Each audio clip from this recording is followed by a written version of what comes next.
வணக்கம் சார். சிவா உங்க அப்பாங்களா? ஆமா. அவர் வேலை பாக்குற சலூன்ல இருந்து கூப்பிடுறோம். சொல்லுங்க. ஃபேஷியல் பண்ணிருக்காரு, ஒருத்தருக்கு ஃபேஷியல் பண்ணிட்டு இருந்திருக்காரு. சரி. அவர் கேட்டிருக்காரு துரந்தர் பாத்தீங்களா அப்படின்னு கேட்டிருக்காரு.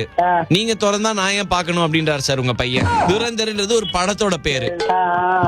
கொஞ்சம் எடுத்து சொன்னா அவன் அதுக்கு தக்கலாம் புரிஞ்சுக்கிடுவாங்க. அக்கல் முடி சேவ் பண்றதுக்கு நிறைய பேர் வருவாங்க கடைக்கு, ஆமாவா இல்லையா? ஆமா.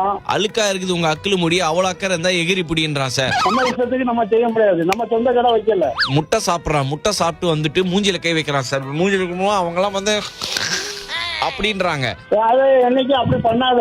முகத்துல ஆக்னே இருக்குல்ல சார், ஆக்னே பருவதானது. அதை எடுக்கும் போது கிட்ட பேப்பதான் சாப்பிட்டு வரான்ல, சாப்பிட்டு வந்தானு அப்படின்றான் கஸ்டமர் கிட்ட. அப்ப ஏப்பம் வந்துச்சுன்னா நம்ம என்ன வரம்ப ஏப்போட அங்க வச்சு அது அப்படி எல்லாத்துக்கும் ஒத்துக்க பிடிக்காதுப்பா. அப்ப சில பேருக்கு பிடிக்கும்ன்றீங்களா? சில பேர் வந்து ஏப்ப விடு அப்படின்னுவாங்களா?